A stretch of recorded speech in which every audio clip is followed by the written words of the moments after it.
Halo, selamat datang di podcast Serutu PTN. Terima kasih banyak udah klik podcast Serutu PTN ini. Hanya di sini kamu bisa dengerin kisah dari seluruh pelajar di Indonesia. Dan gak hanya itu, kita bakalan bagiin informasi, tips, triks buat kamu. Dan kamu bisa dengerin podcast ini gratis di Spotify. Jangan bosan-bosan dengerin suara aku dan yang lainnya ya di podcast ini.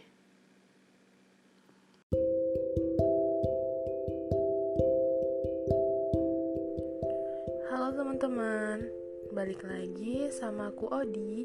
Dan seperti biasa, aku bakal bagiin tips-tips dan informasi menarik buat teman-teman semua. Nah, di episode kali ini aku mau bahas gimana sih rasanya jadi orang yang lebih nyaman memendam masalah sendirian, padahal punya banyak teman. Lulus cepat tapi nggak kunjung mendapatkan pekerjaan, nggak mampu bayar tagihan karena besar pasak daripada tiang, ataupun masalah sepele seperti nggak bisa pulang karena terjebak hujan. Setiap orang pasti memiliki masalahnya masing-masing. Pun dengan cara memecahkan masalah tersebut agar bisa naik kelas dan menapaki level hidup yang baru. Ada yang harus dibantu orang lain, ada pula yang lebih nyaman memendam masalahnya sendirian. Seperti yang sekarang kamu alami. Kamu lebih sering menyendiri, lalu memikirkan masalah-masalahmu tanpa ingin ada orang lain yang membantu. Bukan, kamu bukannya gak punya teman. Jumlah temanmu bahkan sudah gak bisa dihitung dengan jari, saking banyaknya. Namun lagi-lagi, kamu hanya merasa lebih nyaman saat masalahmu ini hanya kamu yang merasakan, sekaligus mencari jalan keluarnya. Untukmu yang lebih nyaman memendam masalah seorang diri, hal ini pasti sering kamu alami. Tenang, kamu gak sendirian kok. Pasti ada banyak orang yang diam-diam bertarung seorang diri seperti kamu. Yang pertama, bagimu setiap masalah adalah privasi. Tak perlu diceritakan ke orang lain, meski kadang rasanya berat sekali.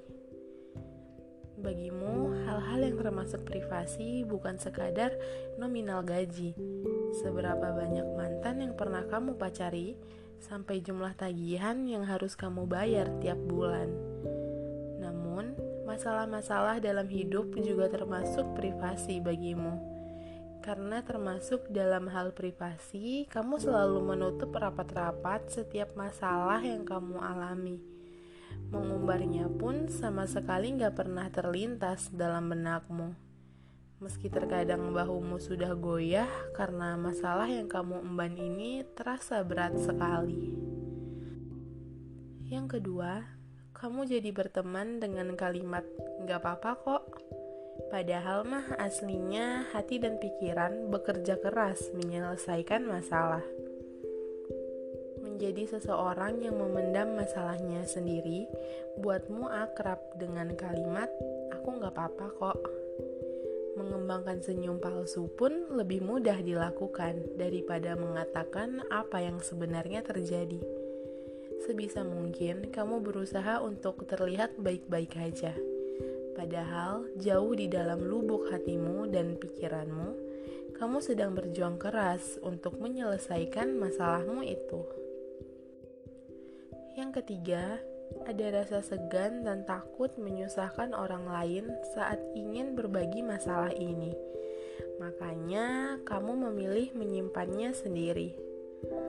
Lebih nyaman memendam masalah seperti ini bisa disebabkan karena sifat gak enakanmu.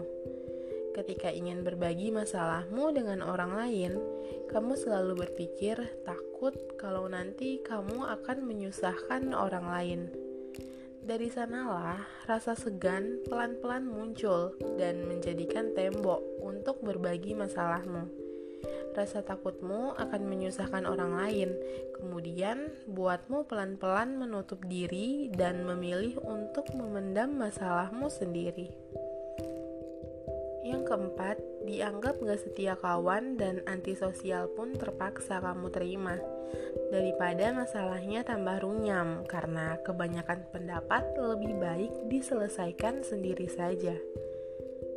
Cerita aja, namanya berteman, kan susah seneng harus bareng-bareng.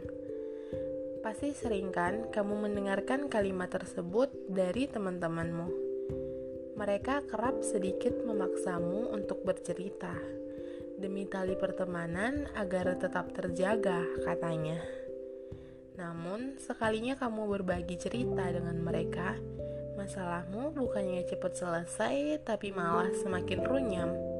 Terlalu banyaknya pendapat yang ada membuat kamu gak fokus dalam mengambil keputusan. Hal inilah yang buat kamu kapok untuk terbuka dengan teman-teman kamu. Dan pada akhirnya kamu harus terima dianggap sebagai teman yang gak setia, sampai antisosial dalam lingkaran pertengkaran. Selanjutnya, bagimu memendam dan menyelesaikan masalah sendiri jauh membuatmu lebih lega. Memendam dan menyelesaikan masalah sendiri berarti kamu punya kuasa penuh untuk menentukan keputusan. Kelegaan pun akan kamu rasakan ketika keputusan yang kamu ambil memang benar. Kalaupun keputusan yang diambil kurang tepat, kamu gak akan terlalu kecewa.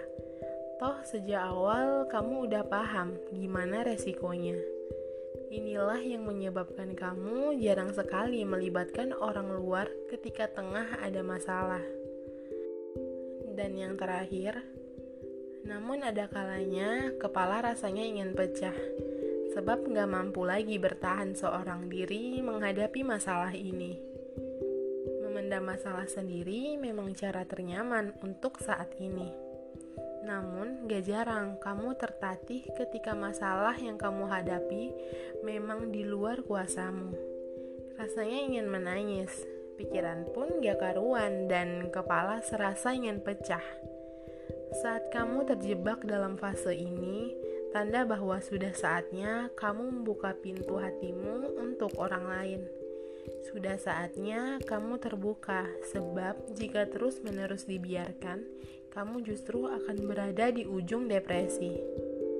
Sebuah jurnal penelitian bahkan menyebutkan jika terus-menerus dipendam, masalah tersebut bukannya malah mereda, tapi justru makin membebani pikiran dan berakhir memperburuk keadaan. Meski kamu nyaman memendam sendiri, ada kalanya kamu butuh terbuka dengan orang lain. Jika berkata langsung terlalu segan, kamu bisa menuliskannya, agar beban pikiranmu pelan-pelan tersalurkan dan terhindar dari depresi.